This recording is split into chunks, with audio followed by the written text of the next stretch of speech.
หน่วยสาวนุ่มห้องสติบาลปกสแขวงบุรีคำไซได้เปิดกองประชุมสรุปเวียกงานสาวนุ่มประจำปี2024และวางทิศทางแผนการ2025โดยการเป็นประธานของสหายพันตรีซันเดย์ไสยสารห้องเลขาสาวนุ่มฮักฐานปกสแขวงเลขาหน่วยสาวนุ่มห้องสติบาลให้เกียรติเข้าร่วมโดยสหายพันโทสุขสาครพงศ์วิจิตรคณะภาคกองวิชาการเลขาคณะภาคฮักฐานหัวหน้าห้องสติบาลสหายพันโทกองละซักศรีสุขราชคณะภาคกองวิชาการคณะประจำสาวนุ่มแขวงเลขาคณะสาวนุ่มฮักฐานปกสแขวงมีคณะหน่วยสาวนุ่มแขกทึกเซินสมาชิกสาวนุ่มห้องสติบาลเข้าร่วมกองประชุมสหายพันตรีโพวันใส่สมบัติห้องเลขาหน่วยสาวนุ่มห้องสติบาลได้ผ่านบทสรุปเวียกงานสาวนุ่มประจำปีระยะ1 ปีผ่านมาและทิศทางแผนการปี2025ในการเคลื่อนไหวเวียกงานขบวนการพร้อมทั้งได้ยกให้เห็นการนำพาชี้นำใกล้ชิดติดเทศของคณะภาคคณะบัญชาแต่ละคันในการปฏิบัติหน้าที่เวียกงานเพื่อรับประกันเฮ็ดสำเร็จหน้าที่การเมืองของตนเข้าในทุกโครงเขตเวียกงานวิชาเฉพาะอย่างมีผลสำเร็จสูงในนี้ได้เข้าร่วมขบวนการออกแรงงานอนามัยรวมจำนวน154ครั้งมี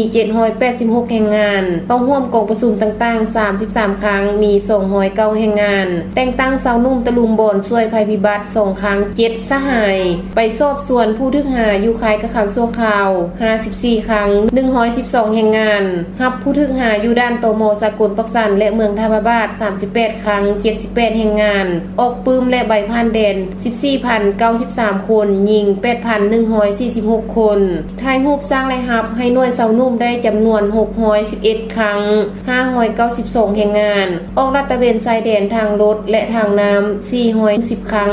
มี 1,004 แรงงานลงกวดการ้านอาหารร้านบันเทิงคาราโอเกะอยู่เทศบาลเมืองปักสันในระยะนักเรียนม.4 และม.7 สอบเสียงจบชั้นเรียน5ครั้ง6แรงงานและเวียกงานอื่นๆอีกเห็นว่าสมาชิกสาวนุ่มภายในห้องสติบาลพวกเฮามีความห้าวหันในขบวนการด้านต่างๆมีความรู้ความสามารถมีความตื่นตัวเป็นเจ้าการปฏิบัติระเบียบของกำลังปกส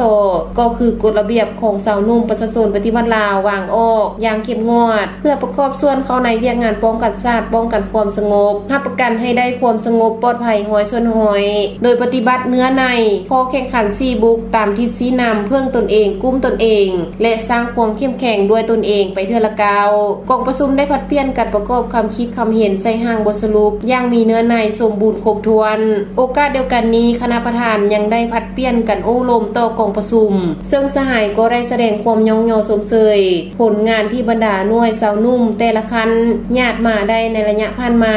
พร้อมทางเรียกร้องมาอย่างสมาชิกสาวนุ่มทุกสหายเอาใจใส่ฝึกฝนหล่อหลอมตนเองในทุกด้านเคลื่อนไหวเฮ็ดเวียกงานวิชาเฉพาะเป็นอย่างดีพร้อมทางเป็นเจ้าการเสื่อมซึมกำแนนบรรดาข้อกำหนดกฎระเบียบและสิทธิหน้าที่ภาระบทบาทของสาวนุ่มพร้อมกันสืบต่อพัฒนากลมกองอย่างเป็นขบวนการสร้างให้ได้ท่าแห่งบ่มซ้อนด้านเวียกงานพลาธิการให้มีความหนักแน่นเข้มแข็ง